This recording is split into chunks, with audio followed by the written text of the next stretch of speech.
أعوذ بالله من الشيطان الرجيم. بسم الله الرحمن الرحيم.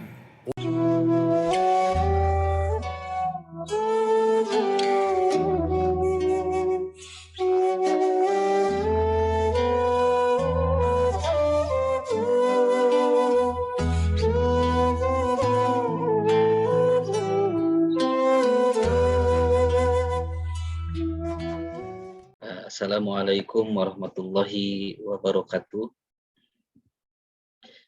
Alhamdulillahirabbil alamin.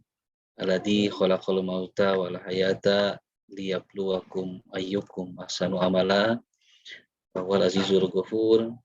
Asyhadu an la ilaha illallah wahdahu la syarikalah wa asyhadu anna Muhammadan abduhu wa rasuluh alladzi la nabiyya ba'dah. Allahumma sholli ala sayyidina Muhammad wa ala ali sayyidina Muhammad. Alhamdulillah, puji dan rasa syukur senantiasa kita panjatkan kepada Allah Subhanahu wa taala. Alhamdulillah atas segala limpahan nikmat dan karunia yang sampai dengan saat ini hidup kita tidak pernah terlepas, tidak pernah terhenti dari kucuran nikmat-Nya. Terutama nikmat yang paling besar dalam hidup kita, yaitu nikmat iman dan nikmat Islam. Alhamdulillah, tidak lupa nikmat yang lain yang tak akan pernah bisa kita mampu untuk menghitungnya. Karena memang tidak akan pernah bisa kita menghitungnya, nikmat sehat, waktu, kesempatan, taufik wal hidayah tentunya. Seperti sekarang Allah masih takdirkan kita untuk dimudahkan bergabung di dalam kajian ini. Alhamdulillah, itu pun merupakan salah satu nikmat yang luar biasa dari Allah Subhanahu wa taala. Semoga kita dijadikan oleh Allah hamba-hambanya yang terus bersyukur dan diberikan kekuatan untuk terus menjaga dan meningkatkan keimanan dan ketakwaan kita sampai akhir hayat kita semua. Amin ya rabbal alamin. Shalawat dan salam semoga senantiasa dilimpahkan kepada junjungan kita semua,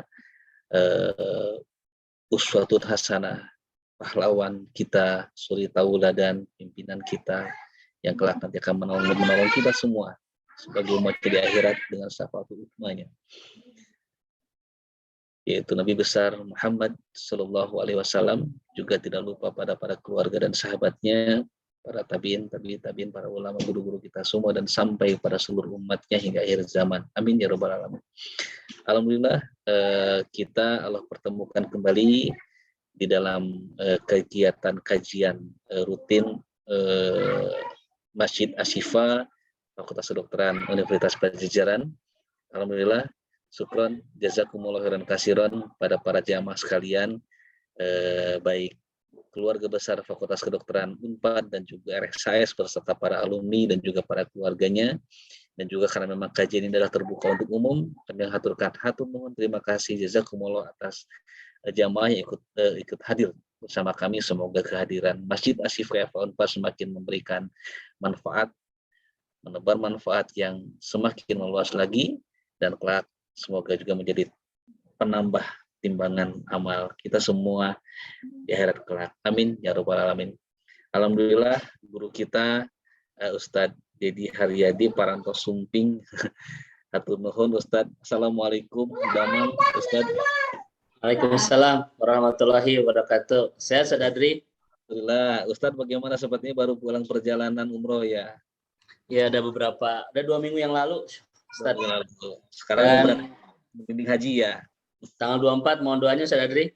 Iya, saya akan doakan Ustadz. Nanti Ustadz juga di sana doakan saya.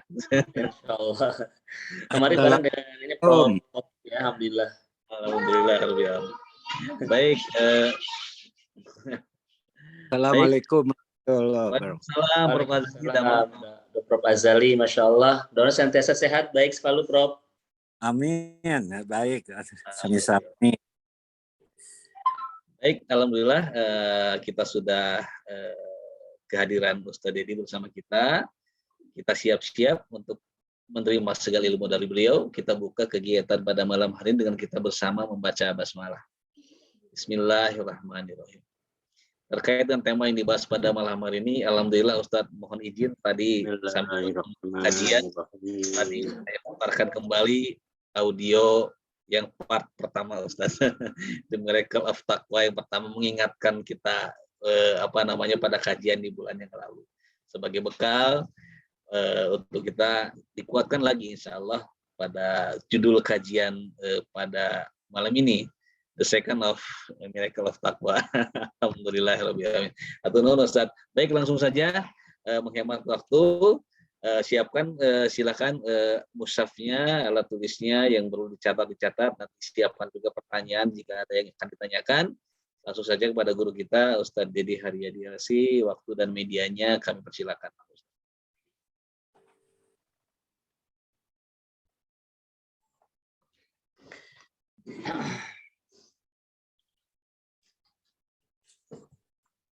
Ya, syukran Ustadz Adri. Suara saya cukup terdengar jelas, Ustadz? Sangat jelas dan sangat merdu. Baik, alhamdulillah.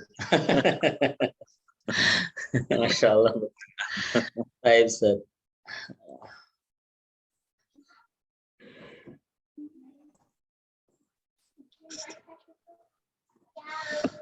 Baik. Sudah kelihatan insya Allah ya materinya. Baik, alhamdulillah. Sebentar, Ustaz.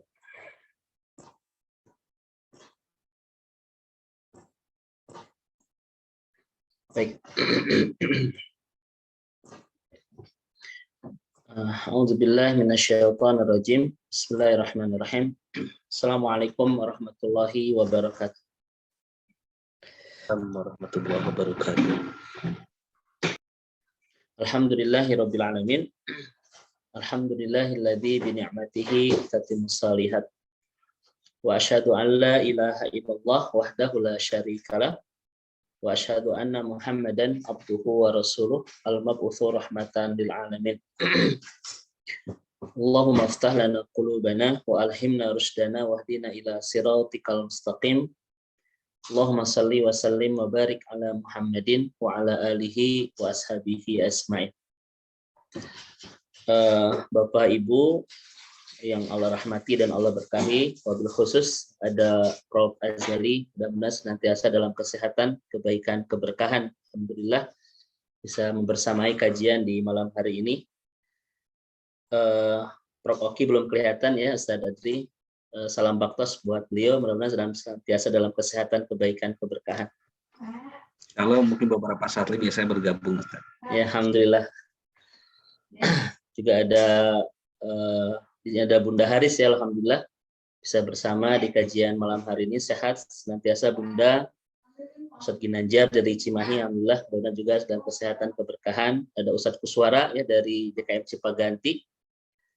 Alhamdulillah, mudah-mudahan senantiasa dalam kesehatan. Baik, Bapak Ibu, tanpa saya bisa disebut satu persatu, syukur hanya milik Allah Subhanahu Wa Taala. Mudah-mudahan pertemuan indah iman kita di malam hari ini bersama Asyifa Unfad ya, untuk kembali bersilaturahim, menaut hati, mengeja cinta, melingkar iman dalam kegiatan tholabul ilmi. Mudah-mudahan Allah catat menjadi bagian terbaik dari amal soleh kita di hari ini, menjadi bagian terindah dari ampunan dosa-dosa kita, kesalahan demi kesalahan kita, dan mudah-mudahan menjadi bagian tersempurna dari cara Allah Subhanahu wa taala terus membersamakan kita dalam ketaatan di dunia agar kita punya harapan bersama penuh kebahagiaan kelak ke surga insyaallah. Di pertemuan sebelumnya Ustaz Adri kita membahas tentang keajaiban-keajaiban takwa di dalam Al-Qur'an ya, sebagai prestasi terbesar, anugerah terindah yang Allah Subhanahu wa taala hadirkan di kehidupan kita ya, yang kita raih dalam sebuah kompetisi panjang, dalam sebuah turnamen yang cukup lama, 30 hari selama Ramadan. Dan hari ini Ibu dan Bapak sekalian yang Allah rahmati dan Allah berkahi, kita akan masuk ke kajian-kajian ulama-ulama kita ketika memaknai apa itu takwa di dalam Al-Qur'an ya. Di pembahasan sebelumnya berbicara tentang keutamaan takwa di dalam Al-Qur'an, dan hari ini kita akan fokus membahas tentang kajian-kajian ulama-ulama kita terkait dengan pemaknaan takwa di dalam Al-Qur'an ya. Dan mudah-mudahan sampai ke kajian seperti apa muasofat ya, muttaqin atau kriteria orang-orang bertakwa yang dijanjikan surga di dalam Al-Qur'an. Baik, Ibu dan Bapak yang Allah rahmati dan Allah berkahi, sebetulnya Ustadz Adri kalau kita lihat ya dalam mausu'ah tentang takwa, ensiklopedia takwa, banyak sekali ulama-ulama kita yang mencoba mendefinisikan tentang takwa ini. Dari sekian definisi yang disebutkan oleh ulama-ulama kita, saya ambil beberapa poin saja Ustadz ya, saking banyaknya karena khawatir waktu tidak cukup. Masya Allah. Di antaranya Bapak Ibu sekalian ya, ada beberapa kitab yang sempat saya baca, setidaknya secara bahasa takwa itu memiliki empat makna ya secara bahasa. Yang pertama adalah al-wiqayah, yang kedua adalah as-sinayah, yang ketiga adalah al-hifdzu, dan yang keempat adalah al-hidr ya. Ini adalah makna-makna takwa secara bahasa yang disampaikan oleh ulama-ulama bahasa, yaitu penjagaan, perlindungan, ya, perawatan, dan kehati-hatian. Jadi orang-orang yang bertakwa itu, Bapak Ibu sekalian, senantiasa menghadirkan 4 makna yang terkandung dalam bahasa ini, yaitu orang-orang yang senantiasa terjaga, ya, terawat, terpelihara dari segala hal-hal yang tidak baik, ya, juga penuh kehati-hatian dalam menjalani kehidupan agar tidak masuk ke zona-zona yang Allah haramkan. Bahkan seorang sahabat Rasul, Ustadz Adri, itu mengistilahkan orang takwa itu seperti berjalan di jalan yang penuh dengan duri. Senantiasa ada penuh al-hidr, ada kehati-hatian agar tidak sampai kita menginjak ya jalan yang penuh dengan duri. Dalam konteks hadis Rasul, kehati-hatian agar kita tidak masuk ke zona-zona yang dilarang dan diharamkan oleh Allah Subhanahu wa taala. Lebih kepada kehati-hatian secara bahasa ya. Kemudian Ibu dan Bapak yang Allah rahmati dan Allah berkahi, salah satu pemaknaan takwa pun itu disinggung oleh ulama kita, misalnya Sadadi ini cukup menarik ya, yaitu tarku ma la ba'sa ya, bihi hadron mimma bihi ba'sun. Jadi orang bertakwa itu Bapak Ibu sekalian meninggalkan yang tidak apa-apa karena khawatir terjebak kepada yang apa-apa begitu. Ini maksudnya adalah orang yang bertakwa itu meninggalkan yang halal ya karena khawatir terjebak kepada yang haram. Ini pun pemaknaan takwa secara bahasa Bapak Ibu sekalian. Senantiasa meninggalkan yang tidak ada masalah, takut terjebak kepada masalah itu.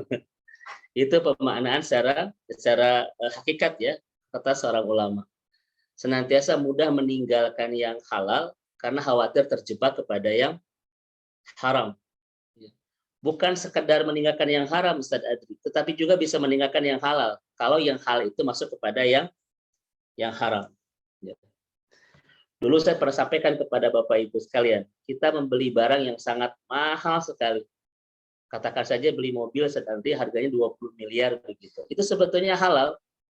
Ya. Tetapi hati-hati jangan sembarangan beli.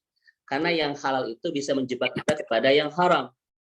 Dengan mobil 50 miliar, kita menjadi ijab saja, menjadi sombong, menjadi takabur, menjadi ingin memperlihatkan kepada orang lain, bahkan bisa merendahkan orang lain, Bapak Ibu sekalian. Nah, orang takwa tidak akan berbuat itu. Makanya saya tidak akan beli mobil 20 miliar Bapak Ibu ya, memang terbatas keuangan. Jadi curhat. Nah, ini Bapak Ibu ya, tidak membeli, tidak melakukan sesuatu yang halal karena khawatir terjebak kepada yang haram. Ini salah satu hakikat ketakwaan Bapak Ibu yang dirahmati Allah Subhanahu wa taala. Bahkan misalnya Sadadri ya, salah satu maknanya juga adalah tarku ma yakhafu darurahu yaumal qiyamah. Jadi orang bertakwa itu mudah meninggalkan segala kesenangan, segala kebahagiaan, segala kesibukan yang memadorotkan nanti di hari kiamat. Ini pun salah satu bentuk dan makna ketakwaan Bapak Ibu sekalian. Ya. Jadi orang bertakwa itu hati-hati dalam memilih kesibukan, hati-hati dalam memilih kesenangan, hati-hati dalam memilih hobi, Ustaz Adri. Tidak semua hobi dia lakukan. Kenapa? Karena orang bertakwa akan lebih hati-hati untuk tidak memilih kesibukan, kesenangan yang memudaratkan nanti di hari kiamat. Ya. Orang bertakwa itu lebih mengambil kelelahan, ya, untuk mendapatkan kebahagiaan nanti di akhirat daripada mengambil kesenangan yang memudaratkan kelak di akhirat. Coba saya tanya kepada Bapak Ibu, memang mana yang paling baik, Pak? Kelelahan yang membawa kita bahagia nanti di akhirat, atau kesenangan dunia yang membuat kita nanti menderita di akhirat? Ya tentu saja orang bertakwa akan mengambil kelelahan dunia, yang kelelahan itu bisa membangun kebahagiaan kelak di akhirat. Ya begitu. Jadi orang bertakwa, ibu dan bapak yang Allah rahmati dan Allah berkahi, pandai sekali mencari kesibukan, cerdas sekali mencari keinginan, dan sangat teliti dalam mencari kesenangan kehidupan dunia. Tidak pernah tergoda untuk mengambil sesuatu yang membahagiakan, Ustaz Andri, ya, yang menyenangkan kalau itu membawa dampak yang tidak baik nanti di akhirat. Ini pun salah satu makna dari ketakwaan itu sendiri, Bapak Ibu sekalian. Ya, Masya Allah. Apalagi ibu dan bapak yang Allah rahmati dan Allah berkahi, misalnya kan Allah mengatakan begini, wal akhiratu khairul liman ittaqa. Karakter orang bertakwa itu kata Allah adalah, Bapak Ibu sekalian, wal akhiratu khairul liman ittaqa, kata Allah. Orang yang bertakwa itu senantiasa, Ustaz Adri, melihat ada yang lebih baik daripada dunia. Itu kata Al-Quran. Ada yang lebih indah daripada dunia. Memang orang bertakwa mengatakan dunia itu baik, tetapi ada yang lebih baik daripada dunia. Orang bertakwa akan mengatakan dunia itu indah, tetapi ada yang lebih indah daripada dunia. Wal akhiratu khairul liman ittaqa. Senantiasa orang bertakwa itu karakternya, DNA-nya adalah senantiasa melihat ada sesuatu yang lebih indah, ada sesuatu yang lebih mempesona dan lebih menakjubkan daripada dunia. Ini Bapak Ibu sekalian ya. Contoh saya bertanya kepada Bapak Ibu sekalian, kenapa malam hari ini kita malah ngaji, bukan nonton sinetron, drama Korea sambil makan mie tek-tek begitu, saudara? Wah, Ustaz. Kenapa kita ngaji begitu ya? Kenapa kita tinggalkan kesibukan dunia demi kita bersabar dalam sebuah pengajian, kan Bapak Ibu sekalian ya? Karena apa Bapak Ibu? Karena kita senantiasa melihat ada yang lebih baik daripada dunia. Kenapa kita jam 3 melaksanakan tahajud? Enak tidur. Karena kita merasa ada yang lebih baik daripada dunia. Kenapa di siang hari kita melaksanakan siam, di malam hari kita melaksanakan qiyam? Enakan di malam hari tidur, ya, di siang hari kita OTW atau kuliner gitu. Karena orang bertakwa senantiasa merasa ada yang lebih baik daripada dunia, Bapak Ibu sekalian.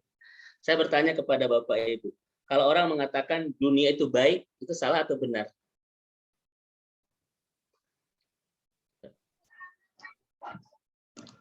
Dunia itu baik, salah atau benar Bapak Ibu? Benar ya. Tetapi yang tidak boleh itu adalah wa innahu li hubbil khairi lasyadid. Yang tidak boleh itu mengatakan tidak ada yang baik kecuali dunia. Itu yang tidak benar. Kalau Bapak Ibu mengatakan dunia itu baik, benar. Yang tidak boleh adalah wa innahu li hubbil khairi lasyadid. Yaitu yang mengatakan tidak ada yang baik kecuali dunia. Coba saya tanya kepada Bapak Ibu sekalian. Kalau orang, Ustaz Adri, mengatakan tidak ada yang baik kecuali dunia, kira-kira malam ini ngaji tidak? Tidak, Ustaz, karena tidak ada kebaikan dunianya itu. Betul kan? Orang yang mengatakan tidak ada yang baik kecuali dunia, pasti meninggalkan segala ketaatan. Karena ketaatan dalam kasat mata kita, Ustaz, tidak bernilai kebaikan dunia loh. Ya, saum, leles, tahajud, tunduh, kan begitu Bapak Ibu ya. Tidak ada kebaikan. Daripada ngaji, kemudian kita dagang, kemudian kita makan begitu. Orang-orang yang mudah meninggalkan dunia, meninggalkan ibadah, Ustaz Adri, itu biasanya kata Al-Quran, wa innahu li hubbil khair lasyadid. Yaitu orang-orang yang tidak melihat kebaikan kecuali dunia. Padahal orang bertakwa itu mengatakan dunia itu baik, tetapi ada yang lebih baik daripada dunia. Yang tidak boleh adalah tidak ada yang lebih baik daripada dunia. Nah, ini Bapak Ibu sekalian ya. Yang bikin orang apa Bapak Ibu sekalian? Innal insana li rabbih lakanud. Kenapa ada orang-orang yang ingkar sama Allah, tidak taat sama Allah, padahal Allah Subhanahu wa taala sudah ngasih segalanya di kehidupannya. Penyakitnya adalah wa innahu li hubbil khairi lasyadid. Orang tidak taat kepada Allah, padahal Allah sudah ngasih segalanya di kehidupannya, gara-gara punya penyakit, dia mengatakan dan melihat tidak ada yang baik kecuali dunia. Ya, nih orang bertakwa Bapak Ibu sekalian. Ya, makanya orang bertakwa itu senantiasa bertahan di dalam segala kelelahan dalam ketaatan. Memang ketaatan kadang tidak menghadirkan kasat mata kebaikan dunia, tetapi mereka yakin ketaatan-ketaatan itu untuk membangun kebahagiaan di kehidupan yang lebih baik daripada dunia. Kan itu Bapak Ibu ya. Baik, maka Ibu dan Bapak yang dirahmati Allah, itulah karakter-karakter orang bertakwa. Tidak melakukan yang halal ketika yang hal itu membawa kita kepada yang haram. Meninggalkan segala kesibukan-kesibukan yang tidak bermanfaat untuk masa depan, kebahagiaan akhirat. Itu karakter-karakter orang bertakwa. Baik, kita masuk ke inti Bapak Ibu sekalian. Barusan mukadimah saja ya. Ini mukadimahnya sudah 23 menit. Berarti intinya 1,5 jam yang tadi ya. Saya ingin mengkaji Bapak Ibu sekalian sebagaimana definisi umum yang Bapak Ibu pahami tentang takwa dari Imam Al-Mujahid. Karena di sekian banyak definisi takwa yang disampaikan ulama-ulama kita, yang paling mendekati kepada pemahaman kita secara umum adalah yaitu pemahaman definisi dari Imam Al-Mujahid Bapak Ibu sekalian. Mari kita lihat. Takwa itu adalah al-quwwatu li'imtithali awamirillah walistinabi nawahi. Kata Imam Al-Mujahid, takwa itu adalah power, kekuatan untuk melaksanakan segala ketaatan dan menjauhi segala larangan. Ya. Bapak Ibu, saya bertanya kepada Bapak Ibu sekalian, ada nggak orang yang tahu kebaikan tetapi tidak mampu melakukannya, Ustaz? Banyak. Nah, ada nggak orang yang tahu sebuah hal yang dilarang tapi tidak bisa meninggalkannya? Itu persoalannya apa? Ustaz, bukan tidak punya pengetahuan, tetapi tidak punya kekuatan itu. Orang tahu tahajud itu adalah sholat terbaik kata Rasul setelah sholat 5 waktu. Rasul mengatakan afdhalus sholat, ya, sebaik-baik sholat setelah sholat 5 waktu itu adalah tahajud. Itu sholat terbaik setelah sholat 5 waktu. Tetapi apakah setiap orang bisa bangun jam 1/3 malam untuk tahajud? Tidak. Kenapa? Tidak punya power, Bapak Ibu. Dia punya pengetahuan tapi tidak punya power. Saya bertanya kepada Bapak Ibu sekalian, apakah riba itu semua orang tahu itu haram? Tahu, tapi ada nggak yang tidak bisa meninggalkan? Ada. Kenapa Bapak Ibu? Dia tidak punya power, Ustaz. Makanya Imam Al-Mujahid Pak ketika bicara takwa dia lebih ke power itu. Orang bertakwa itu dia punya kekuatan untuk senantiasa ada di setiap momentum ketaatan dan senantiasa tidak pernah ada di momentum kemaksiatan. Kenapa sih? Itu orang bertakwa itu. Kita mah kadang setengah-setengah sedari ya. Di ketaatan, di kemaksiatan pun hadir. Berarti ketakwanya belum bagus Bapak Ibu sekalian. Orang bertakwa itu senantiasa ada di momentum ketaatan dan namanya tidak pernah tercatat di momentum kemaksiatan. Itu orang bertakwa. Kita mah ngaji, ada gibah ayat. Ini berarti harus diperbaiki lagi nilai-nilai ketakwaannya Bapak Ibu dirahmati Allah Subhanahu wa taala ya. Makanya apa Bapak Ibu kata Dr. Amr Khalid Bapak Ibu sekalian ya. Minhum ya. Di sini ada orang yang dia tahu kebaikan tetapi tidak bisa melakukan. Ya. Minhum may yaktumuhu wa minhum may yahsha 'ala nafsihi ay yaqula lahu wa minhum may yalbisuhu 'alal batil wa minhum may la ya'rifu 'ainal haq wa 'ainal batil. Jadi ada orang Bapak Ibu sekalian, kata Dr. Amr Khalid, yang tahu tentang sebuah kebaikan tetapi tidak punya kekuatan melakukan kebaikan itu. Juga dia tahu tentang sebuah dosa tetapi tidak bisa meninggalkan dosa itu. Itu ternyata Ibu dan Bapak sekalian, persoalannya bukan di pengetahuan tetapi di al-quwwah, kata Imam Mujahid, yaitu di kekuatan. Ya. Mudah-mudahan Allah Subhanahu wa taala senantiasa menganugerahi kita kekuatan untuk senantiasa ada di setiap ketaatan dan senantiasa tidak pernah ada di setiap kemaksiatan. Karena itulah ketakwaan yang sebenarnya. Dan saya sudah sampaikan kepada Bapak Ibu sekalian, kalau orang Ustaz Adri semakin nikmat di dalam ketaatan, dia sudah tidak akan pernah lagi merasakan kelezatan dalam kemaksiatan. Kenapa? Karena kenikmatan dalam ketaatan dan kelezatan dalam kemaksiatan tidak bisa kita rasakan bersamaan. Allah mengatakan di dalam Al-Quran, tidak menciptakan dua hati dalam satu rongga dada. Ya, Bapak Ibu. Makanya saya nggak yakin Ibu dan Bapak yang hadir malam hari ini di setiap kajian-kajian kita, saya nggak yakin masih ada di klub malam, saja. Saya nggak yakin itu. Ini orang-orang soleh ahli surga semua, insya Allah. Saya nggak yakin Bapak Ibu masih nongkrong di Dago sampai jam 2 pagi, paling sampai subuh lah begitu ya. Sekalian gitu ya. Contoh kasus misalnya Ustaz Adri ya, ini contoh kasus Ustaz. Kita masih perdebatan kan antara musik ya, apakah halal atau haram. Sampai sekarang memang perdebatannya masih ramai. Walaupun ulama-ulama kontemporer, ulama-ulama wasatiyah, ulama-ulama moderat, Yusuf Qaradawi ya, dan ulama-ulama yang lain itu sudah menjelaskan dengan detail ya tentang hukum musik itu. Tetapi sampai sekarang ini kan masih terus perdebatan. Apa hukum musik di dalam Islam? Tetapi ada satu jalan tengah, Ustaz Adri. Apa jalan tengah itu? Kita ambil kalimat dari Sayyid Qutb. Beliau mengatakan Al-Quran itu punya ijaz musiki. Punya ijaz musik. Kata Sayyid Qutb. Ini adalah intisari dari kitab beliau Fi Dilalil Quran. Jadi kata Sayyid Qutb itu, kalau orang Ustadz sudah menikmati lezatnya Al-Quran, dia tidak akan mungkin lagi bisa merasakan nikmatnya musik-musik yang lain. Nah, itu kata beliau. Ini terlepas dari hal dan haram Bapak Ibu sekalian. Ya. Makanya tidak ada yang hafal Quran setiap hari itu yang dewa gitu ya, Noah begitu, Seven apa itu, saya lupa ya, nggak tahu band-band Indonesia. Joyce Band. Itu nggak mungkin Bapak Ibu sekalian. Jadi kalau orang sudah nikmat bersama Al-Quran dengan irama musiknya, karena Al-Quran ada ijaz musik kata Sayyid Qutb, maka dia tidak akan mudah lagi merasakan kenikmatan musik-musik yang lain. Dangdut, campur sari, tidak akan nikmat Bapak Ibu. Pernah nggak Bapak Ibu melihat orang-orang yang sudah nikmat bersama Al-Quran, sudah hafal Quran, setiap hari itu nge-band aja gitu, ada nggak?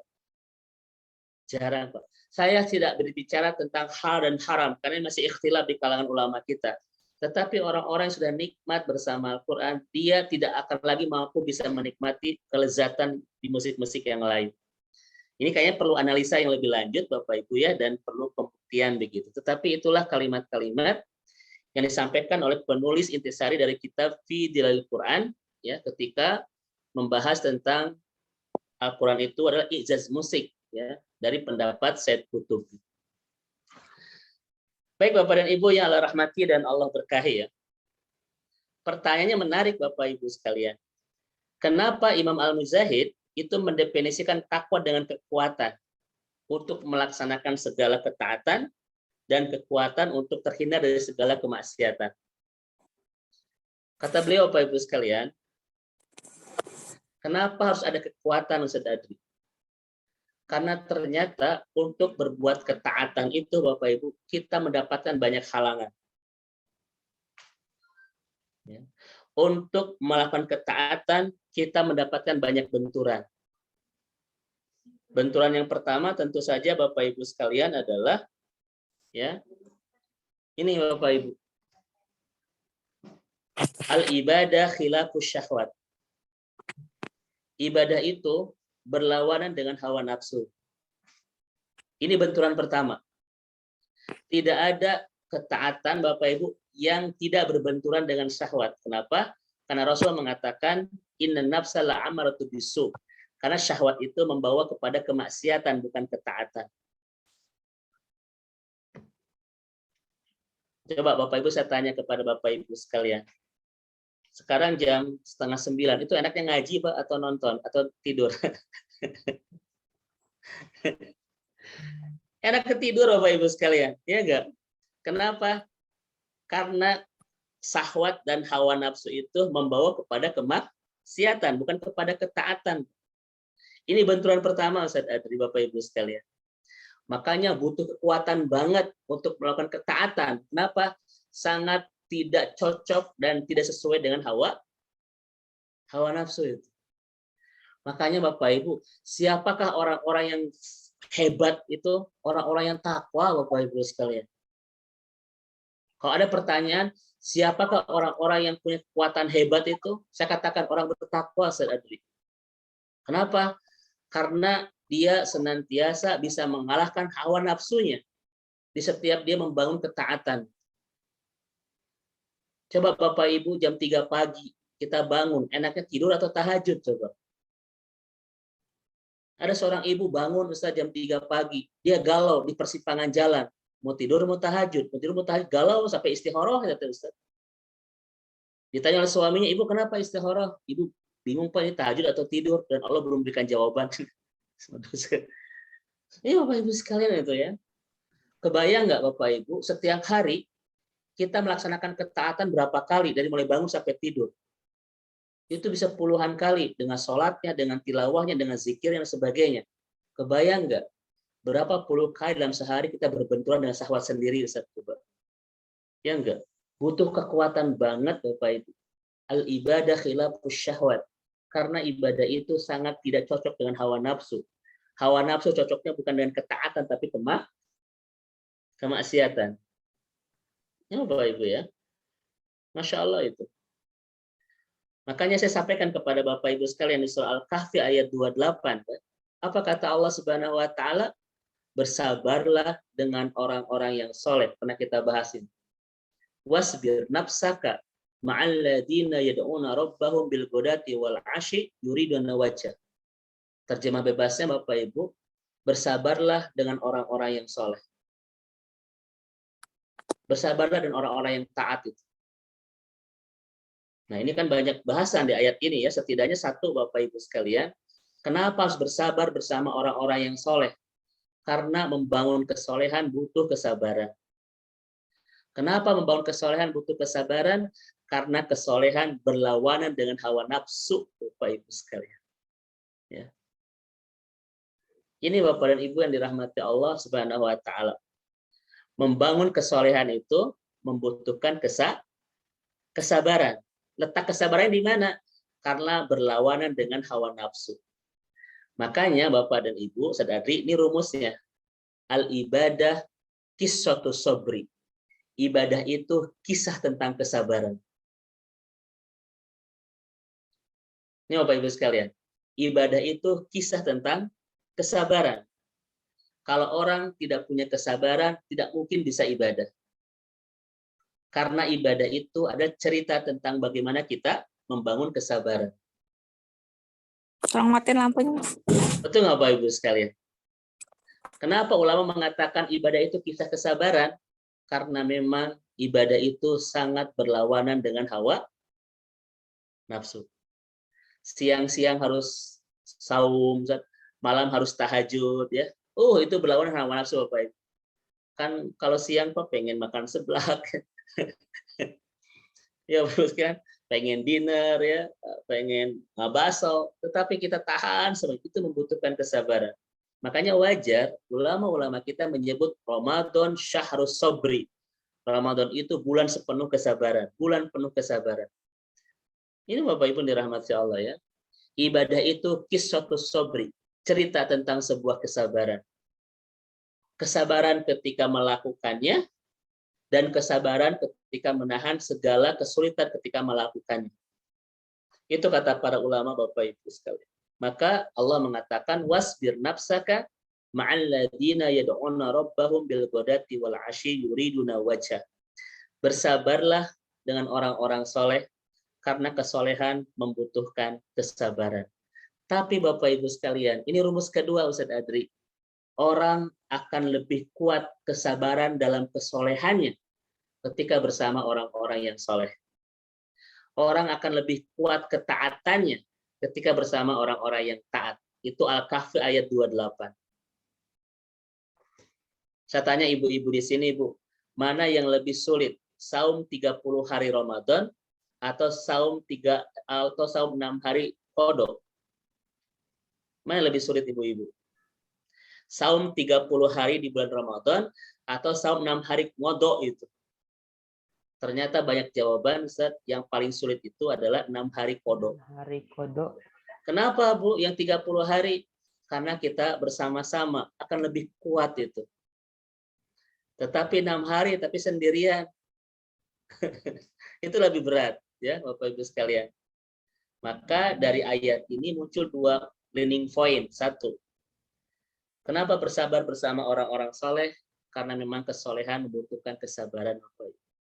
Dan yang kedua, kita akan lebih kuat di dalam kesolehan kalau bersama orang-orang soleh. Ya begitu. Kalau kita saum bersama orang-orang yang sama saum, itu ringan. Ini mas saum, gaul dengan orang-orang senang kuliner, Bu. Itu repot, ujiannya besar. Ya begitu. Itu adalah Al-Quran, surah Al-Kahfi ayat 28. Kalau kita ingin hafal Quran, maka bergaulah dengan orang-orang yang saat ini sedang berinteraksi bersama Al-Quran.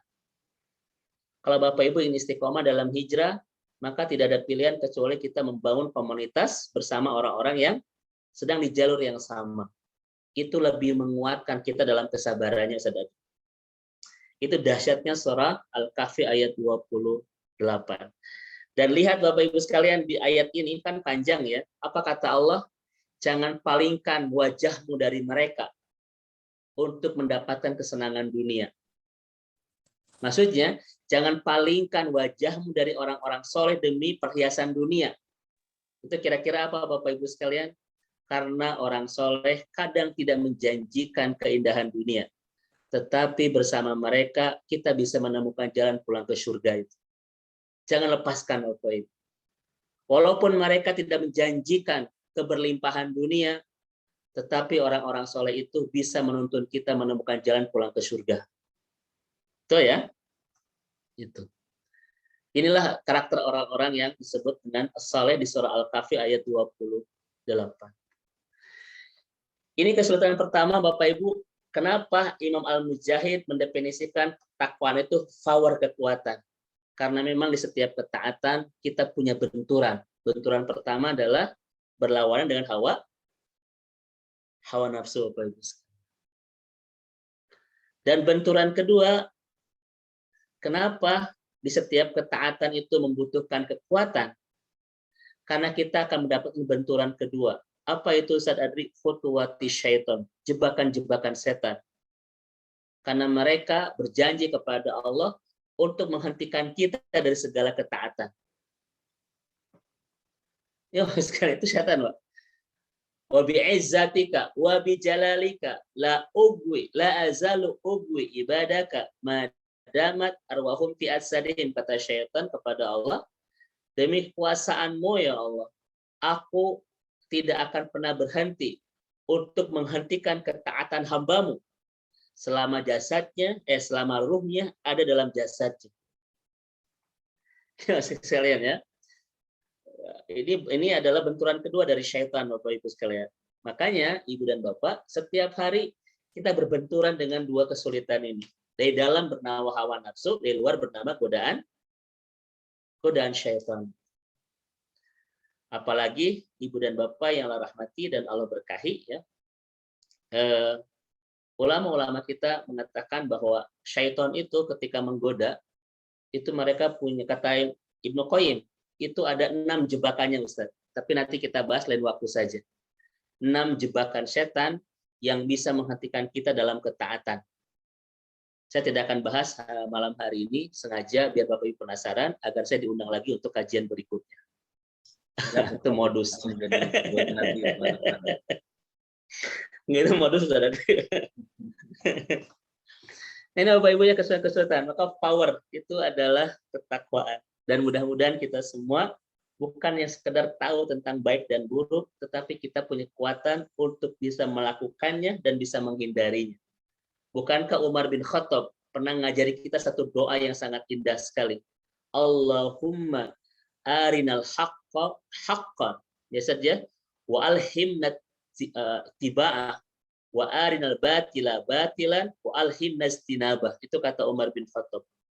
Ini bukan hadis Rasul. Ini adalah perkataan Umar bin Khattab. Redaksi aslinya bukan warjuknya Ustaz, tapi wa alhimna. Allahumma arinal haqqa haqqan wa alhimna tiba'ah. Wa arinal batila batilan wa alhimna istinabah. Ya Allah, perlihatkan kepada kami yang hak itu hak dan ilhamkan kepada kami untuk bisa mengikutinya.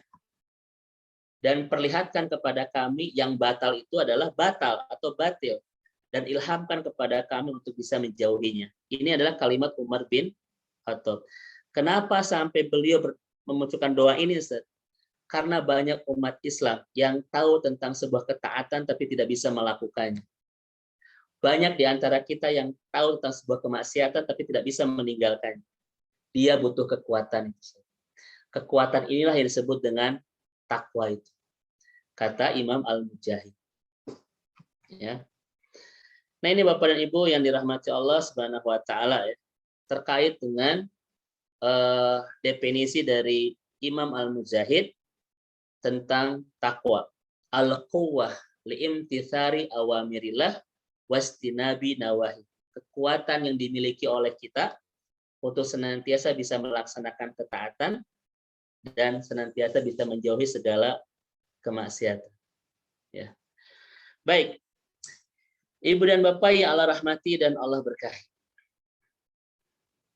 Saya pernah menyinggung di kajian sebelumnya Bapak Ibu sekalian terkait dengan ternyata Ustaz Adri, ketaatan itu pada akhirnya ketika kita melaksanakannya mungkin repot, mungkin butuh dipaksa ya. Nawaitu paksa kentean ingat. Tetapi pada akhirnya Bapak Ibu itu bisa kita rasakan sebuah kenikmatan. Jadi ketaatan itu bisa berubah dari sebuah kesulitan menjadi sebuah kenikmatan. Betapa banyak saat ini orang-orang sudah menikmati lezatnya tahajud Bapak Ibu sekalian. Betapa banyak saat ini orang-orang sudah menikmati setiap sholat itu ada di masjid. Betapa banyak orang yang sekarang tidak mau kehilangan saum Daud, saum Senin Kemis itu. Kenapa? Mereka sudah sampai ke puncak kenikmatan dalam ketaatan. Ini kan kita bahas Bapak Ibu saat ini. Kan takwa itu adalah melaksanakan ketaatan saja dan menjauhi larangan, perintah dan larangan itu ketaatan Ustaz. Dan ternyata Ibu dan Bapak sekalian, saya menemukan fakta. Ternyata semua itu bisa kita rasakan menjadi sebuah kenikmatan kelezatan. Nah, hari ini kan kita bahas Bapak Ibu sekalian, bagaimana cara kita mengubah sebuah ketaatan dari kesulitan ataupun kerepotan itu menjadi sebuah kenikmatan. Kan ada nggak orang yang saat ini saat subuh di masjid itu repot? Ada. Tapi ada nggak orang yang sampai saat ini tidak mau kehilangan sholat subuh berjamaah di masjid? Ada, karena sudah nikmat Bapak Ibu sekalian. Saya tanya Bapak Ibu, ada nggak saat ini orang yang sudah menikmati nikmatnya iktikaf 10 hari di masjid ketika akhir Ramadan? Ada. Tapi ada juga orang yang repot iktikaf itu ya, boro-boro 10 hari gitu ya. Hanya malam saja itu kesulitannya luar biasa. Ada nggak? Ini kenapa berbeda-beda Bapak Ibu sekalian? Mari kita analisa malam hari ini. Ada orang yang sudah nikmat Bapak Ibu itu saum Daud. Tetapi ada yang ketika melaksanakannya, repotnya minta ampun itu. Ya. Bibir pecah-pecah, mata celong, wajah pucat. Air lalir.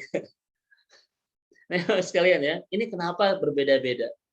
Saya sempat merenung tentang bab itu dan ternyata memang kita bisa mengambil mengambil pelajaran berharga, Bapak Ibu sekalian. Maka judul kita kedua di malam hari ini adalah tentang ketakwaan itu, bagaimana cara mengubah ketakwaan yang repot itu menjadi sebuah kenikmatan dan kelezatan. Karena pada akhirnya Bapak Ibu sekalian, hal yang paling indah, nikmat yang paling besar di kehidupan kita adalah ketika kita sudah merasakan kenikmatan dalam ketaatan. Ini adalah anugerah yang sangat indah dari Allah Subhanahu wa taala, Bapak Ibu. Dan sebaliknya, musibah besar, musibatani kabirotani kata para ulama. Ada dua musibah besar yang kalau kita mendapatkan dua musibah ini, kita sedang ada di fase hidup yang sangat bahaya. Yang pertama adalah la yas'uru ladatut ta'ah, tidak merasakan kenikmatan dalam ketaatan. Dan yang kedua adalah la yas'uru nadam al ma'asi, tidak merasakan penyesalan dalam kemaksiatan. Itu musibah besar kata ulama, kata salafus saleh. Tidak merasakan kenikmatan dalam ketaatan dan tidak merasakan penyesalan dalam kemaksiatan. Inilah dua musibah besar. Coba saya tanya kepada Bapak Ibu sekalian, kenapa tidak merasakan kenikmatan dalam ketaatan disebut musibah besar? Karena orang bisa mudah meninggalkan semua ketaatan itu. Apa yang bikin kita tidak bisa taat, Ustaz Adri? Bukan tidak punya kemampuan, bukan tidak punya waktu, tetapi belum merasakan kenikmatan apa-apa dalam ketaatan itu. Betul kan Bapak Ibu sekalian? Apa yang bikin para suami itu tidak bisa ke masjid? Bukan karena tidak punya waktu, bukan karena rumah yang jauh, tetapi belum merasakan kenikmatan apa-apa di masjid. Coba nanti bulan Juli Bapak Ibu ada Piala Dunia. Saya tahu ya, karena dapat info. Biasa jam berapa tuh Ustaz, Piala Dunia itu main? Tergantung di negara mana itu Ustaz biasanya. Negara Eropa saja bisa jam 1 saja, jam 2 kan? Ya, Tetapi apa kita bisa bertahan untuk nontonnya? Bisa, kenapa? Karena kita punya karena kita sudah merasakan kenikmatan nonton, apalagi mendukung kesebelasan gitu Ustaz ya. Maka Bapak Ibu penting sekali kita menemukan kenikmatan dalam ketaatan agar kita bisa mempertahankan semua ketaatan itu. Kalau sudah nikmat, apapun diperjuangkan itu. Apapun diperjuangkan Bapak Ibu sekalian. Ya. Yang kedua, musibah besar itu apa? Tidak merasakan penyesalan dalam kemaksiatan. Kenapa tidak merasakan penyesalan dalam kemaksiatan disebut musibah besar? Karena dia tidak punya momentum menghentikan kemaksiatan itu. Saya katakan kepada Bapak Ibu sekalian, banyak orang yang telah berhenti dari sebuah kemaksiatan disebabkan apa? Adanya rasa penyesalan, Ustaz. Betul enggak? Nah, ini Bapak dan Ibu yang Allah rahmati dan Allah berkahi ya. Dua musibah besar. Maka hari ini kita bahas Bapak Ibu yang Allah rahmati ya, bagaimana kita bisa mengubah ketaatan-ketaatan yang kita lakukan dari sebuah kesulitan menjadi sebuah kenikmatan. Ternyata Bapak Ibu yang dirahmati Allah Subhanahu wa taala, itu kuncinya ada 3 Bapak Ibu sekalian. Ya, kuncinya ada 3. Baik.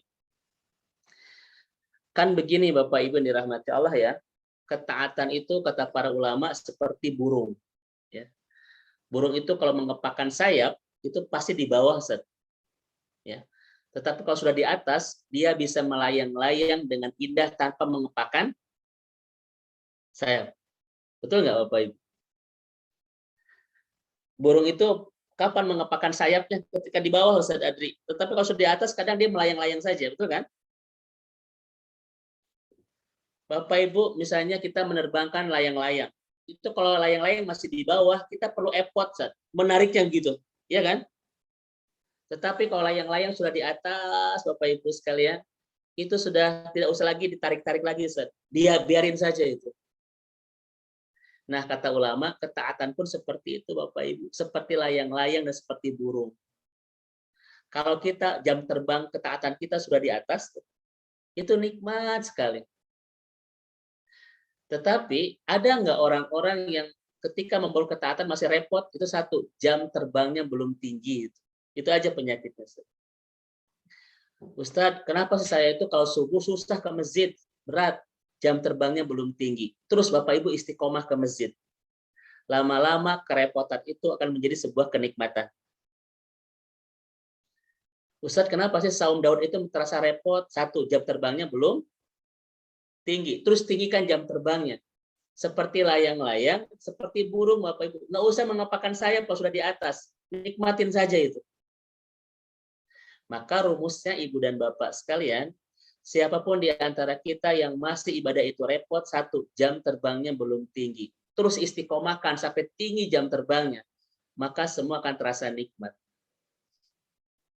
Ini teorinya Ustaz Adri ya, terkait dengan ketaatan itu. Ada orang yang, itu tadi Bapak Ibu sekalian, ada orang yang sudah nikmat baca Al-Quran 1 hari 2 juz. Nikmat sekali. Tapi ada orang yang 1 juz saja sudah terasa repot 1 hari itu. Itu menunjukkan apa? Jam terbang. Betul? Itu menunjukkan jam terbang. Makanya diperlukan di sana keistiqomahan itu Bapak Ibu. Keistiqomahan itu sedari bisa mengubah semua kerepotan dalam ketaatan menjadi sebuah kelezatan. Itu istiqomah itu luar biasa. Nah, oleh karena itu Ibu dan Bapak pertanyaannya, Ustadz, apa yang bisa mengistiqomahkan kita dalam ketaatan sehingga menerbangkan ketaatan itu lebih tinggi, dan ketika sudah tinggi akan terasa nikmat ketaatan itu. Ngaji nikmat Bapak Ibu, sholat subuh, sholat tahajud jam 3 terasa nikmat, itikaf 10 hari akhir Ramadan terasa nikmat. Itu adalah tinggikan jam terbang ketaatan kita, maka semua akan terasa nikmat.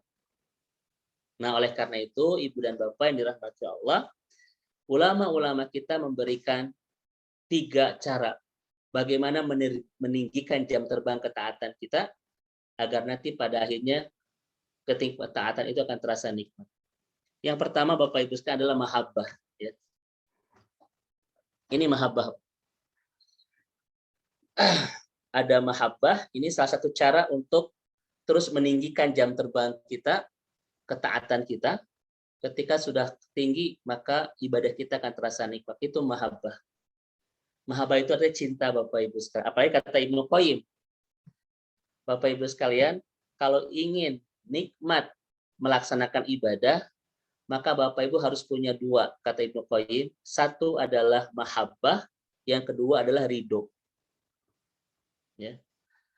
Cinta dan ridho. Cinta kepada yang nyuruhnya dan ridho kepada suruhannya. Nah ini Bapak sekalian ya. Karena ibadah itu harus memenuhi 2 unsur kata Ibnu Qayyim, yaitu mahabbah war ridho. Cinta dan ridho. Cinta kepada yang nyuruhnya dan ridho kepada suruhannya. Maka 2 syarat inilah akan menghadirkan kenikmatan di dalam ibadah kita. Ini kata Ibnu Qayyim. Coba contoh Bapak Ibu sekalian. Ketika seorang istri sangat mencintai suaminya, dan kata suaminya sedati, Bun, bikinkan kopi di dapur. Maka seorang istri ketika ngocek kopi di dapur, sekalian, yang dipersembahkan untuk suami yang tercintanya akan terasa nikmat itu ketika bikin kopi itu. Coba kalau seorang istri lagi kehel sama suami, Ustaz, disuruh bikin kopi, itu bagaimana rasanya itu? Ngocek itu sampai pecah belingnya itu ya, kaca gelasnya. Ya Bapak Ibu tuh ya. Maka tidak mungkin kita bisa nikmat di dalam ibadah kalau belum mencintai siapa yang nyuruh ibadah itu. Ini adalah teori tentang ilmu ma'rifatullah Bapak Ibu sekalian. Mana mungkin kita bisa nikmat melaksanakan sebuah perintah kalau kita belum mencintai siapa yang memerintahkan.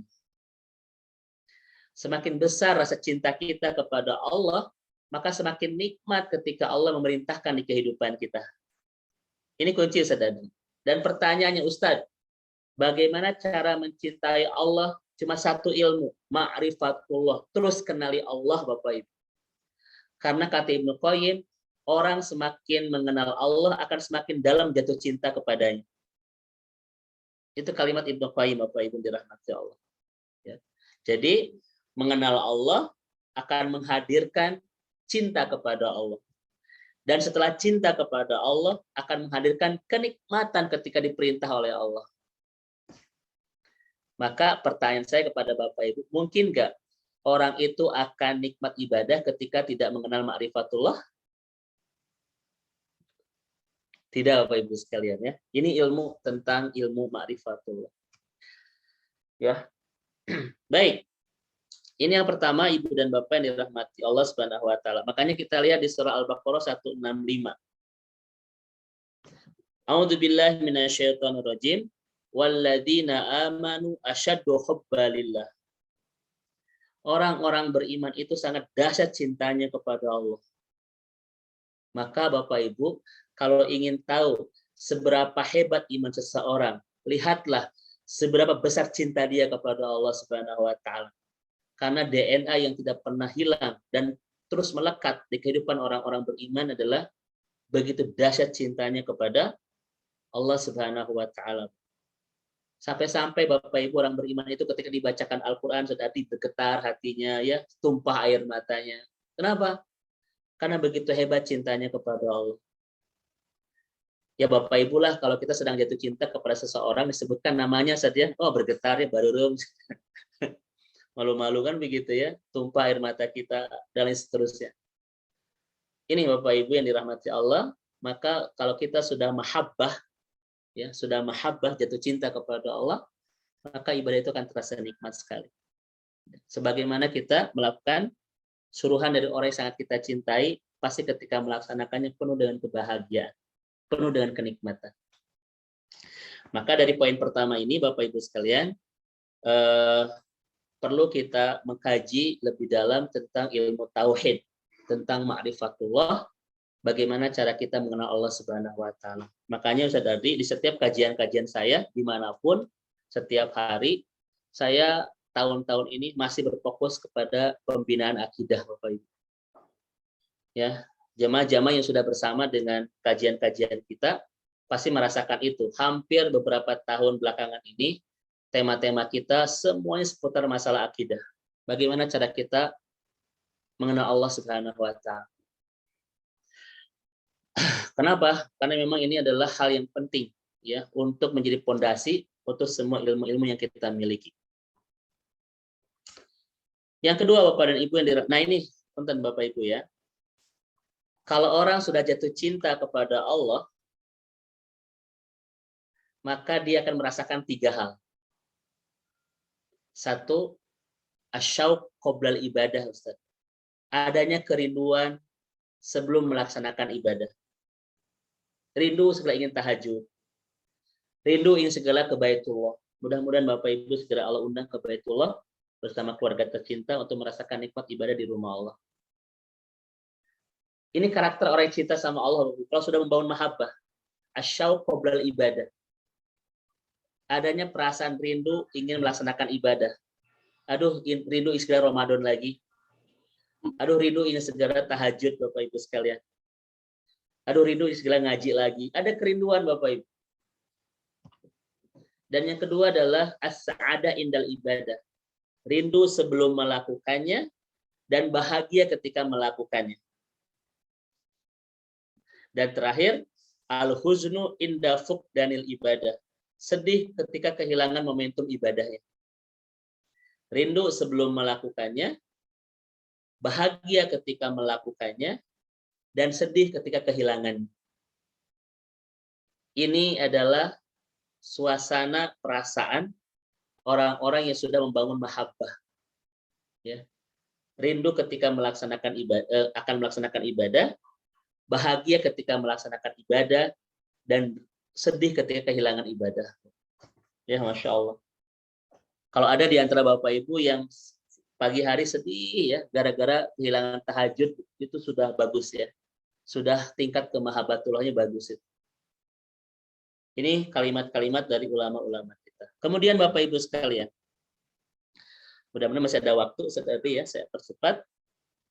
Syarat yang kedua Bapak dan Ibu, bagaimana supaya kita bisa meninggikan jam terbang ketaatan kita agar segala kesulitan dalam ketaatan kepada Allah itu menjadi sebuah kenikmatan. Yang kedua adalah ar-roza, Bapak Ibu sekalian, yaitu harapan. Harapan Bapak Ibu sekalian. Tadi pertama adalah mahabbah, cinta. Yang kedua adalah harapan. Jadi menerbangkan jam tinggi atau meninggikan jam terbang ibadah kita itu dengan sayap bernama harapan. Contoh Bapak Ibu sekalian, saya pengen menjadi ahli surga.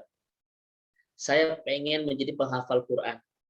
Saya pengen menjadi hamba yang disayangi oleh Allah. Saya pengen menjadi hamba yang diridhoi oleh Allah. Harapan-harapan itu Bapak Ibu, kata Ibnu Qayyim, bisa menerbangkan jam ketaatan kita itu. Kenapa? Karena secara teori, semakin besar harapan seseorang, semakin kuat energinya itu. Contoh, ketika orang besar harapan ingin jadi penghafal Quran, Ustaz Adri, kira-kira energi menghafalnya tinggi nggak, Ustaz? Tinggi Bapak Ibu sekalian. Ya.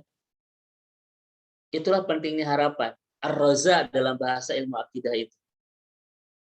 Contoh Bapak Ibu yang dirahmati Allah. Ketika seorang suami misalnya ingin punya harapan membahagiakan istrinya, membawa keluarganya ke tanah suci, ya, ingin membahagiakan kedua orang tuanya dan sebagainya. Kira-kira motivasi ketika bekerjanya kuat tidak? Kuat. Ketika misalnya kita harapan ingin turun berat badan, Bapak Ibu sekalian besar, kira-kira kuat ketika dietnya? Kuat. Ini menunjukkan apa Bapak Ibu sekalian?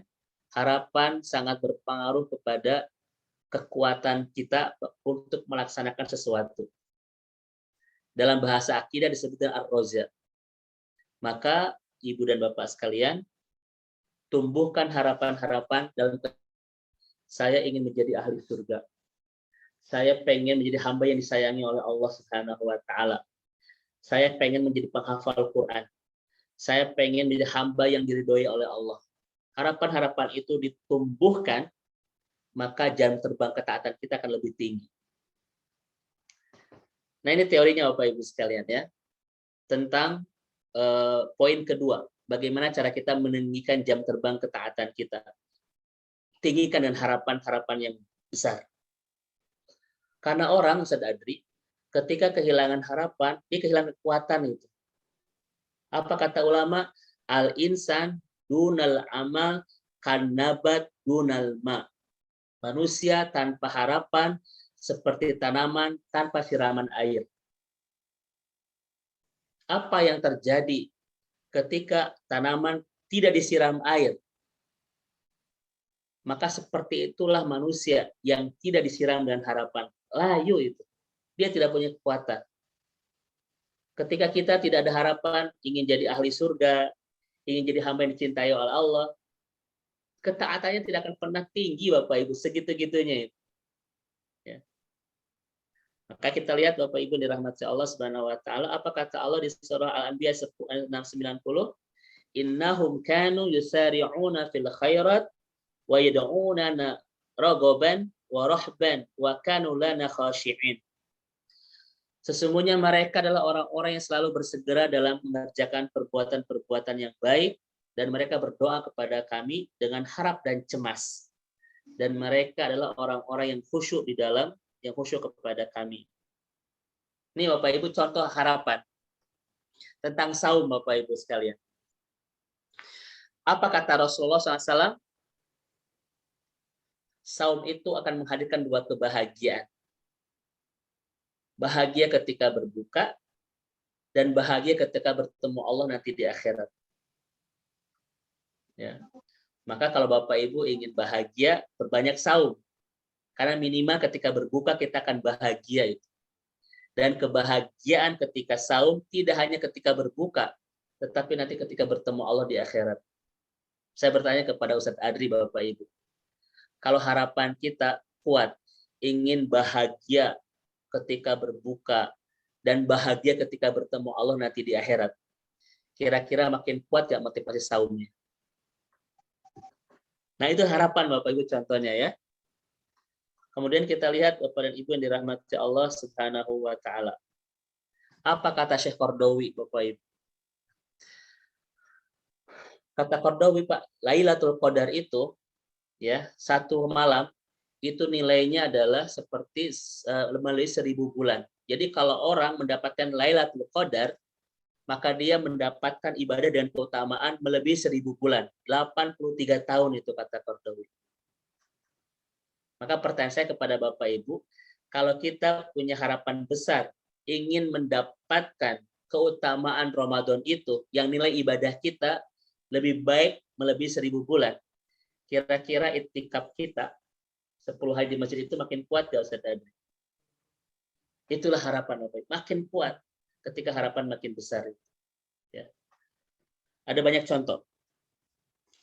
Kemudian Bapak dan Ibu, saya sudah 1 jam lebih, sedikit lagi ya. Yang ketiga, bagaimana cara bagaimana cara meninggikan jam terbang ibadah kita? Tadi adalah cintai yang menyuruhnya. Yang kedua, besarkan harapan-harapan kita tentang sebuah ketaatan tadi. Dan yang terakhir Bapak Ibu sekalian adalah al-khauf, yaitu ketakutan. Karena orang Bapak Ibu sekalian itu semakin takut, dia akan semakin hati-hati kan? Contoh, takut naik berat badan, dia akan makin rapi dalam makanan. Ya kan? Takut dosa-dosa saya tidak diampuni oleh Allah. Saya takut Bapak Ibu sekalian nanti mendapatkan siksa nanti di neraka. Saya takut ibadah saya tidak diterima oleh Allah Subhanahu wa taala. Saya takut tidak menjadi hamba yang dicintai oleh Allah Subhanahu wa taala. Saya takut tidak menjadi hamba yang diridhoi oleh Allah, Pak. Ketakutan-ketakutan itu secara psikologi Bapak Ibu membuat kita semakin hebat di dalam ketaatan. Kalau orang takut masuk neraka, dia akan makin hebat dalam ketaatan. Kalau orang takut amalnya tidak diterima oleh Allah Subhanahu wa taala, dia makin hebat, Pak, makin hati-hati dalam beramal. Itulah yang namanya al-khauf. Ya. Maka Bapak dan Ibu yang Allah rahmati dan Allah berkahi, ketakutan itu tidak semuanya buruk, Pak. Bahkan salah satu kaidah yang harus ada dalam kajian ilmu akidah kita adalah keseimbangan antara harapan dan ketakutan. Saya pengen masuk surga, saya takut masuk neraka. Itu kan harapan dan ketakutan. Itu bisa menentukan jam terbang ibadah kita. Saya takut tidak diterima, saya takut tidak dimaafkan oleh Allah, dan saya berharap semua dosa-dosanya diampuni oleh Allah Subhanahu wa taala. Harapan dan ketakutan itu bisa menerbangkan jam terbang ibadah kita lebih tinggi. Dengan demikian kesimpulannya Ibu dan Bapak sekalian, ketakwaan itu kekuatan. Ya. Kenapa disebut kekuatan? Karena memang ketika kita melaksanakan ibadah berbenturan dengan banyak persoalan, hawa nafsu kita, godaan setan dan sebagainya. Namun Bapak Ibu, ternyata ketaatan itu bisa kita jadikan sebuah kenikmatan. Bagaimana caranya? Tinggikan jam terbang ketaatan kita. Maka dari sebuah kerepotan menjadi sebuah kenikmatan. Bagaimana cara menerbangkannya? Pertama, cintai yang nyuruhnya, Bapak Ibu sekalian. Besarkan harapan kita, al-khauf, roja, dan besarkan ketakutan kita yang disebut dengan al-khauf. Karena kata Ibnu Qayyim, ar-roja wal khauf seperti sayap kiri dan sayap kanan yang bisa menerbangkan jam terbang kita lebih tinggi. Ketika orang tidak punya harapan dan tidak punya ketakutan di dalam ketaatan, Bapak Ibu, maka dia tidak punya kekuatan untuk meninggikan jam terbang ibadahnya. Ya.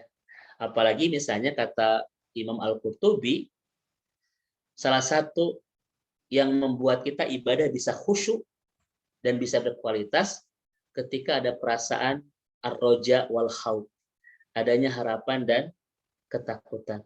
Ya. Harapannya ingin ibadahnya diterima, dan ketakutannya adalah khawatir ibadah tidak diterima oleh Allah Subhanahu wa taala. Itu akan membuat ibadah kita lebih berkualitas. Ini mungkin sisa Ustaz Adri ya dari kajian kita tentang bab takwa yang sudah kita bahas di pertemuan sebelumnya. Hari ini hanya menjelaskan definisi saja tentang ketakwaan dari ulama-ulama kita. dan bagaimana cara kita terus meninggikan ketakwaan kita betul-betul menjadi sebuah kenikmatan, ya, yaitu dengan 3 cara tadi: mahabbah, kemudian roja, dan khauf, ya. Ini mungkin wawasan yang disampaikan oleh ulama-ulama kita, sederhana memang, tetapi mudah-mudahan bisa membantu kita untuk terus bisa meninggikan jam terbang kita, agar kita menjadi orang-orang yang nikmat di dalam melaksanakan ketaatan kepada Allah Subhanahu wa Ta'ala. Ini dulu Ustaz Adri, mohon izin yang sampaikan, wallahu a'lam bishawab.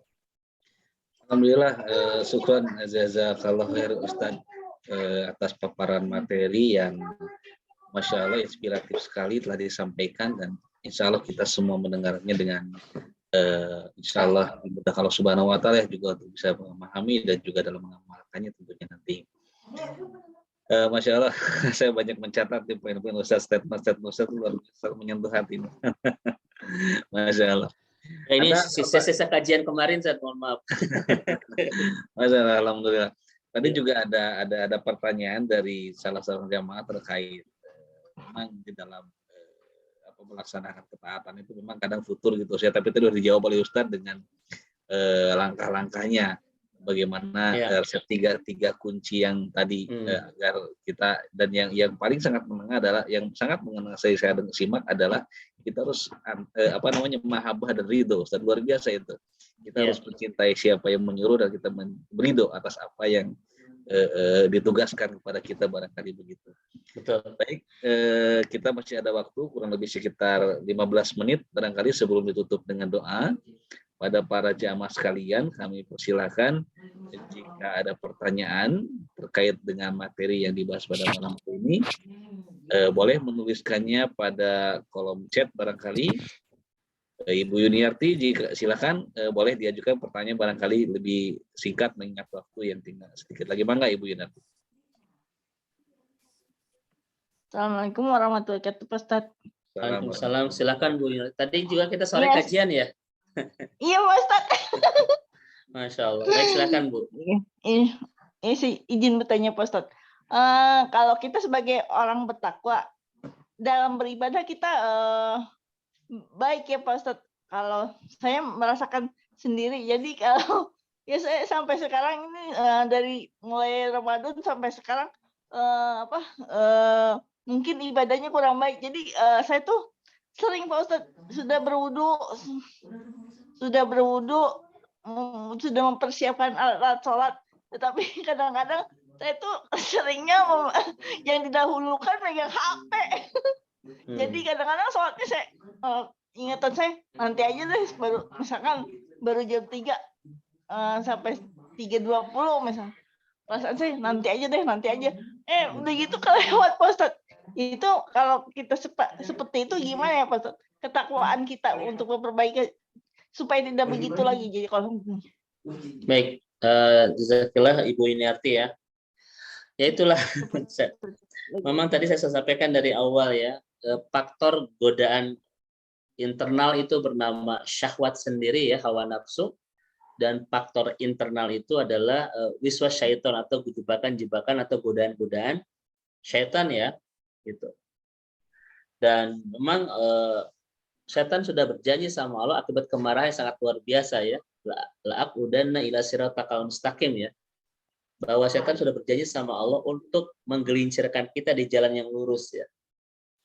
Itu adalah janji syaitan kepada Allah ketika meminta dipanjangkan umur, kan Sadadri ya, akibat merasa bahwa gara-gara Adam mereka itu diturunkan dari surga ke dunia. Makanya dendamnya sangat luar biasa Bapak Ibu ya. Makanya jangan sampai ketika setan menjadikan kita sebagai musuh bebuyutan, malah kita menjadikan mereka sebagai BFF ya, Sadadri, best friend forever. Di soulmate gitu. Baik, yaitu salah satu jebakan setan, ya, menunda-nunda dalam kebaikan dan menunda-nunda di dalam ketaatan, ya, seakan-akan nanti juga masih ada dan sebagainya. Itulah jebakan-jebakan mereka. Mereka itu nanti kan ada banyak jebakannya ya, sebagaimana disampaikan oleh Ibnu Qayyim dalam buku Talbisul Iblis ya. Maka Bapak Ibu nanti baca buku Talbisul Iblis. Ini salah satu karya Ibnu Qayyim al-Jauziyah yang memotret bagaimana jebakan-jebakan setan di kehidupan kita dan kita bisa menghindarinya. Judulnya, bukunya sangat penting dan sudah diterjemahkan banyak bahasa. Karena ini menjadi rujukan kita semua untuk mengenali siapa syaitan sebagai musuh kita itu. Judulnya adalah Talbisul Iblis. Ya. Apakah itu bisa di-download, Ustaz? Itu terjemahnya sudah ada, Ustaz Adri sudah banyak terjemahnya. Ada dan atau bisa download, Ustaz? Ada, kalau nggak salah memang karena bukunya sangat populer ya, Talbisul Iblis judulnya, karangan Ibnu Qayyim Al-Jauziyah. Mungkin sudah ada e-booknya itu banyak. Baik. Saya di rumah cuma ada ada bahasa Arabnya, tetapi terjemah banyak tadi. Nah, itu Ibu Yuniarti ya. Makanya memang menunda-nunda dalam kebaikan itu adalah jebakan-jebakan mereka. Sebetulnya adalah upaya mereka untuk menghentikan kita dalam ketaatan, yaitu dengan nanti aja begitu. Ya. Makanya Bu, kita lihat misalnya sedikit ya. Syaitan itu Bapak dan Ibu yang dirahmati dan diberkahi Allah Subhanahu wa taala, ya. Apa kata Ibnu Qayyim? Inna syaitan, kata Qardawi, mohon maaf, dalam buku Al-Iman wal Hayat, inna syaitan ya'ti minuqtati do'pilil insan. Setan itu akan masuk ke titik terlemah setiap kita.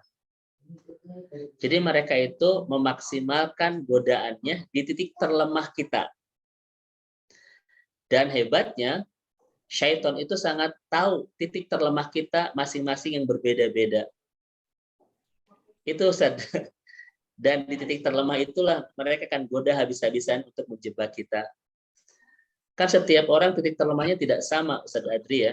Titik lemahnya ada di harta, titik lemahnya ada di lawan jenis, titik lemahnya ada di pujian, titik lemahnya ada di ini, ada di itu. Setan itu sangat tahu semua titik itu dan akan menggodanya habis-habisan di titik terlemah itu. Dan rata-rata Bapak Ibu, titik terlemah secara umum manusia itu ada dua. Yang pertama adalah syahwatul mal, yang kedua syahwatul jinsiyah, syahwat harta dan syahwat lawan jenis. Ini disinggung oleh Al-Quran, standarisasi atau keumuman titik terlemah setiap kita itu di dua hal ini. Syahwatul mal, syahwat harta, dan syahwatul jinsiyah. Nah, ya itu Bu Yuniarti ya, termasuk ke masalah HP ya, itu kan titik terlemah kita saat ini. Iya, Pak Ustadz. Dan setan itu sangat tahu titik terlemah kita adalah masalah itu ya. Seperti kalau kita tidak pegang HP sehari itu asam meriang ya, bisa jadi cangkeng gitu. Nah ini Ibu, itu syahwat, itu godaan setan. Makanya Ibu, yang harus kita lakukan adalah dalamkan kalimat Rasul ini, Sallu sholatan muwadda. Itu adalah karakter yang dibangun Rasulullah SAW. Sallu sholatan muwadda. Sallu sholatan muwadda'in. Sholatlah Anda seakan-akan itu sholat yang terakhir yang Anda lakukan. Itu Bu. Jadi kita ini ketika akan sholat seakan-akan sedang berhadapan dengan sholat terakhir begitu. Karena Rasul bangun suasana psikologi seperti itu setiap ketaatan kita. Seakan-akan kita tidak punya kesempatan kedua dan ketiga. Kenapa Bu Yuniarti? Karena yang menjebak kita dalam kelalaian itu biasanya perasaan bahwa masih ada kesempatan kedua ketiga itu. Siapapun yang punya perasaan masih ada kesempatan kedua dan ketiga pasti akan terjebak dalam kelalaian. Betul kan? Maka Rasul mengatakan kepada Bilal, sholatlah Anda seakan-akan sholat terakhir. Maka rumus orang beriman ketika berbuat ketaatan Bu Yuniarti adalah tidak meyakini masih ada kesempatan kedua ketiga. Seakan-akan ibadah yang kita lakukan itu yang terakhir kita lakukan. Makanya Ustadz Adri, inilah hebatnya para sahabat Rasul. Kita menemukan 3 karakter yang sulit kita temukan di generasi setelahnya itu. Ada 3 karakter sahabat Rasul, yang 3 karakter ini sulit kita menemukan di generasi-generasi setelahnya. Yang pertama adalah idza kanu ahabu syai'an ja'aluhu lillahi subhanahu wa ta'ala. Para sahabat itu kalau sudah menemukan sesuatu yang mereka cintai di dunia, mereka berlomba-lomba mempersembahkannya untuk Allah. Ini keren banget. Kisahnya banyak sekali. Abu Dahda, Abu Tolha, Ali bin Abi Thalib, Bapak Ibu sekalian ya. kemudian Umar bin Khattab, termasuk Abu Hurairah radhiyallahu anhu. Kalau mereka mencintai sesuatu di kehidupan dunia ini, pasti berlomba-lomba dihadiahkan buat siapa? Buat Allah. Yang kedua, Bapak Ibu sekalian, karakter para sahabat yang sulit kita temukan di generasi-generasi setelah ini adalah senantiasa bertanya kepada Rasulullah tentang amal terbaik. Ya Rasulullah, amal apakah yang paling Allah cintai? Amal apakah yang membuat Allah yang terbaik di mata Allah? Selalu bertanya itu. Kenapa? Itulah kehebatan iman.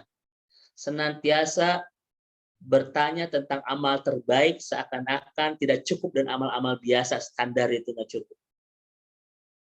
Makanya para sahabat itu bukan disibukkan dengan yang lain, disibukkan dengan ingin mendapatkan amal terbaik. Masya Allah itu. Dan yang terakhir, Bapak Ibu sekalian, yang masalah tadi, para sahabat itu Bapak Ibu kalau mengerjakan sebuah kebaikan seakan-akan tidak punya kesempatan kedua dan ketiga di lain waktu. Kisahnya adalah Ibnu Umar Ustaz Adri ketika sholat Isya kemudian membaca surah Ali Imran dari 1 sampai 92 dan menemukan ayat lan tanalul birra hatta tunfiqu mimma tuhibbun wa ma tunfiqu min syai'in fa innallaha bihi alim. Al-Imran 92. Di ayat ini Ustaz Adri, Ibnu Umar itu memberikan isyarat. Fa asyara ilaiha biyadihi fa'taqu alaih. Itu Ibnu Umar. Jadi memberikan isyarat begini untuk memerdekakan hamba sahayanya dalam keadaan sholat. Jadi dalam keadaan sholat, Ibnu Umar memerdekakan hamba sahaya. Fa'taqu ilaiha. Pertanyaan saya kepada Bapak Ibu, bisa nggak Ibnu Umar memerdekakan hamba sahaya selesai sholat? Bisa. Tapi kenapa dilakukan ketika sholat? Itulah hebatnya para sahabat. Ketika sudah menemukan momentum kebaikan, mereka tidak pernah menyia-nyiakan. Seakan-akan tidak akan mendapatkan kesempatan lain selain itu. Sallu sholata mawadda'in. Sholatlah seakan-akan itu sholat terakhir Anda. Kalau kita bisa berhasil, Bu Yuniarti, menanamkan ini, maka tidak ada orang yang akan berleha-leha lagi untuk berbuat kebaikan, terutama bab sholat. Dia tidak akan mungkin sholat dikalahkan oleh HP, Bu Yuniarti ya. Kalau kita sudah menanamkan prinsip ini. Wallahu a'lam bishawab. Ustaz Andri, tafadhol. Baik, alhamdulillah, syukur jazakallah. Jazakallah Ustaz atas jawabannya. Assalamualaikum warahmatullahi wabarakatuh. Ada dua gangguan wifi, mohon izin ganti perangkat, saya jadi digangguan. Ini waktunya sudah dari penghujung Ustaz, tapi mohon izin satu pertanyaan pamungkas. Barangkali tadi saya ada raise hand dari Dr. Adi Nugraha. Mangga Dokter, silakan, kita masih punya waktu beberapa saat, nanti barangkali bisa. Assalamualaikum Dr. Adi. Waalaikumsalam warahmatullahi wabarakatuh. Tadi sempat kita kajian sore Pak Dokter ya. Iya. Ya. Berangkat Semoga tanggal berapa Pak Dokter? tanggal 21 Pak Ustadz. Insya Allah nanti kita ketemu di Haram Insya Allah ya. Saya 24 sudah berangkat Insya Allah. Semoga sehat selalu Pak Dokter. Amin, amin. Semoga keberkahan selalu terlimpah pada Pak Ustadz dan keluarga. Jazakallah khair, doa yang sama buat Pak Dokter dengan keluarga besar. Amin. Amin. Pak Ustadz mau bertanya, tadi kan untuk meninggikan jam terbang itu ada 3 ya, marhaba, kemudian roja dan khauf. Betul. Apakah ketika ketiga rasa itu belum terlalu besar gitu, masih kecil, untuk ibadah itu apakah terus dipaksakan terus nanti lama-lama akan membesar sendirinya atau bagaimana ya Pak Ustadz? Karena kadang-kadang rasanya rasa itu belum dapat gitu. Baik. Terima kasih Pak Ustadz. Jazakallahu khair. Baik, jazakumullah Pak Dokter. Mohon maaf tadi memang saya sampaikan tetapi tidak membahas lebih dalam ya karena keterbatasan waktu yang ada. Jadi hanya poin-poin pentingnya saja Pak Dokter, mohon maaf tentang mahabbah, roja, dan khauf. Karena sebetulnya Pak Ustadz Adri ini adalah kajian tersendiri, sebetulnya harus satu bahasan ya. Tapi saya masukkan saja ya, walaupun tidak saya panjang lebarkan penjelasan. Begini sebetulnya Pak Dokter Adri ya, kan tidak ada cara terbaik untuk bisa menerbangkan jam terbang itu memang kecuali keistiqomahan lah ya, maksudnya gitu ya. Istiqomahlah yang akan mengubah rasa lelah menjadi rasa nikmat nanti ya dalam ketaatan. Nah, pertama kan bahasanya adalah bagaimana supaya kita istiqomah terus menerbangkan jam ketaatan kita. Ya, 3 perangkat ini, Pak Dokter. Kalau semua tidak ada, repot kita ketika memang istiqomah dalam ketaatan itu. Kalau tidak ada mahabbah, kalau tidak ada roja dan haub, memang kita bisa melakukan ketaatan, tetapi belum tentu bisa istiqomah. Dan ketika dipaksakan pun akan terasa lelah dan repot gitu ya.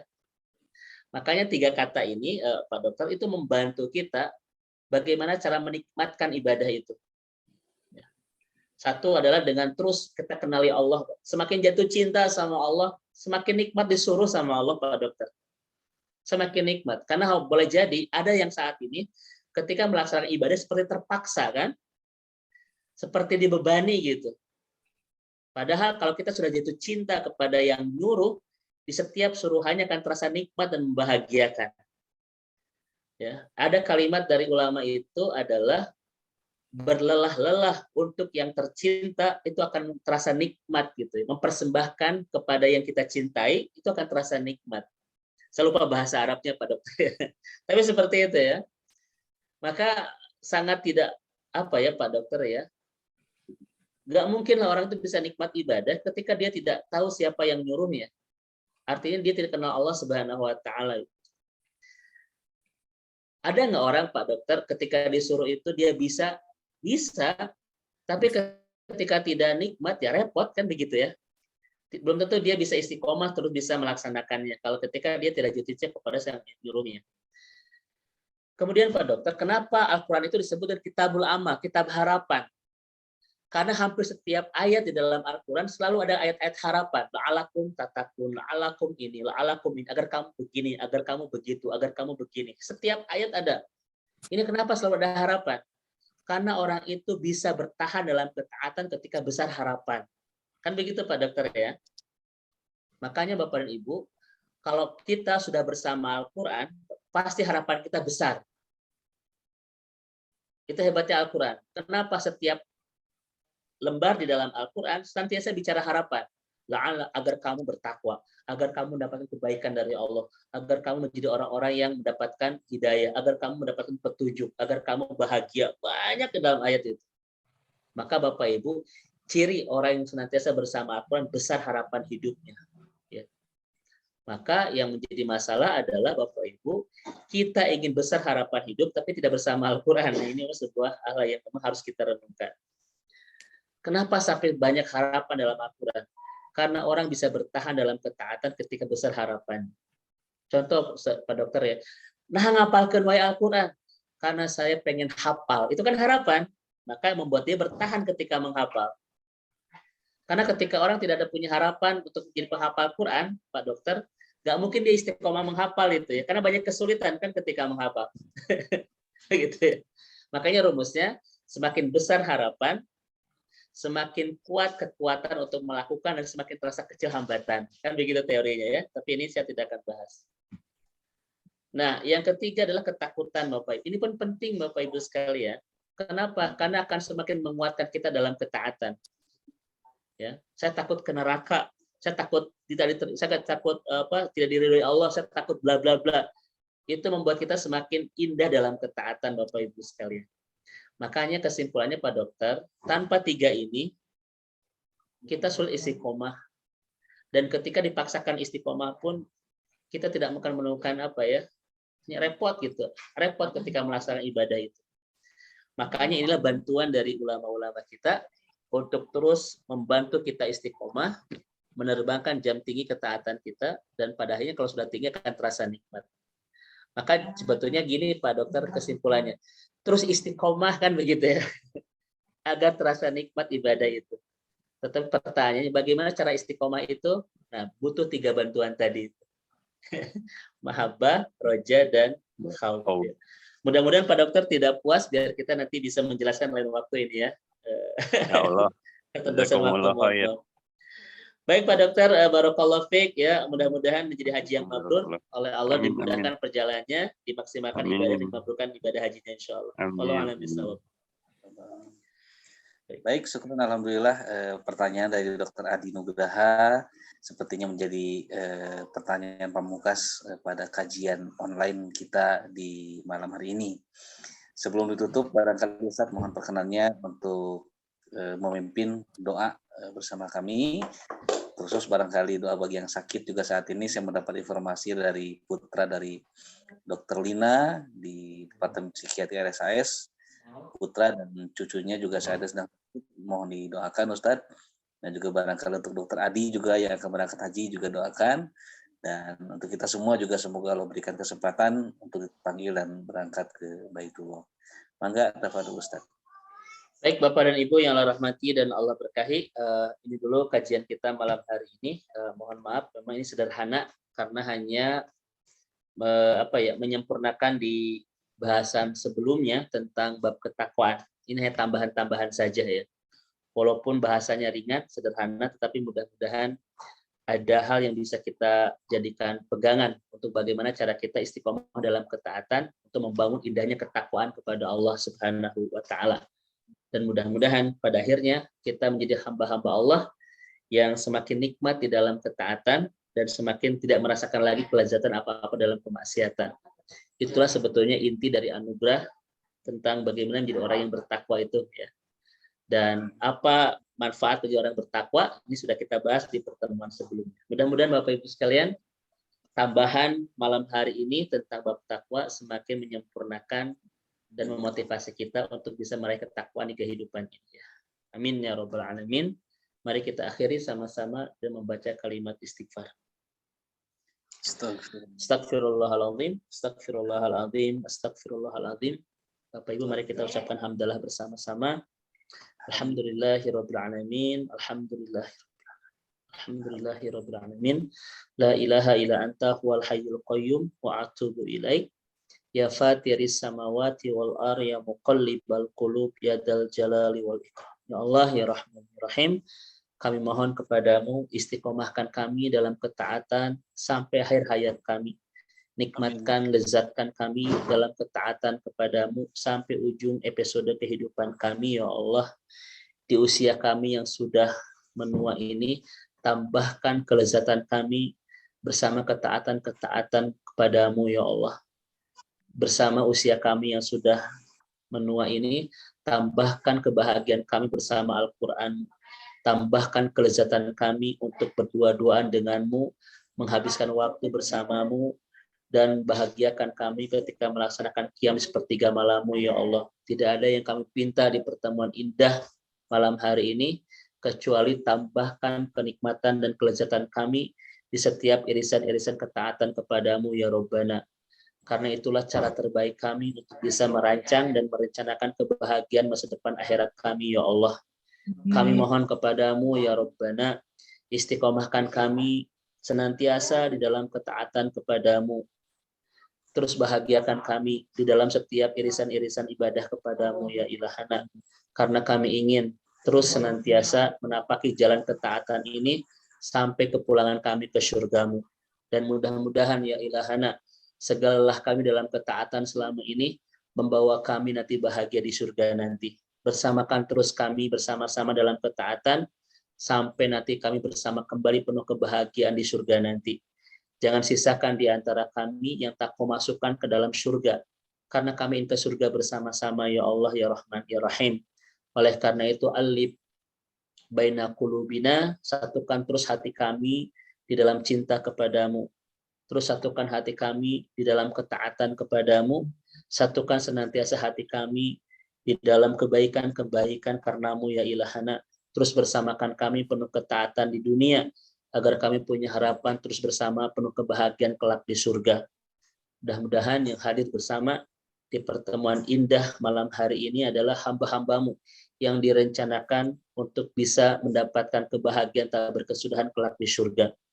Kami mohon kepadamu, ya Rabbana, bersamakan kami dan orang-orang yang kami cintai sampai ke surgamu nanti. Dengan pasangan kami, anak-anak kami, orang-orang yang kami cintai, terutama kedua orang tua kami, ya Allah. Mudah-mudahan ketaatan-ketaatan kami, ibadah-ibadah kami, keistiqomahan kami dalam kebaikan, doa-doa yang kami panjatkan, air mata yang kami alirkan, mudah-mudahan semua itu tidak hanya membawa kami menjadi orang yang bahagia kelak di surga, tetapi bisa menjalin jalan terbaik yang mengantarkan orang tua kami semakin dekat ke pintu surga, ya Allah. Mudah-mudahan yang hadir bersama di pertemuan indah malam hari ini adalah hamba-hambamu yang kembali bisa menemukan orang tuanya kelak di surga, ya Allah. Mudah-mudahan yang hadir bersama di pertemuan malam hari ini adalah hamba-hambamu yang kelak bisa melihat senyuman indah kedua orang tuanya di surga. Bisa kembali mengecup tangan kedua orang tuanya di surga, ya Allah. Bahkan bisa memeluk kembali tabuh halus kedua orang tuanya di surga. Itulah puncak kebahagiaan kami, bisa mendapatkan surgamu dan kembali bertemu dengan orang-orang kami cintai nanti di surga.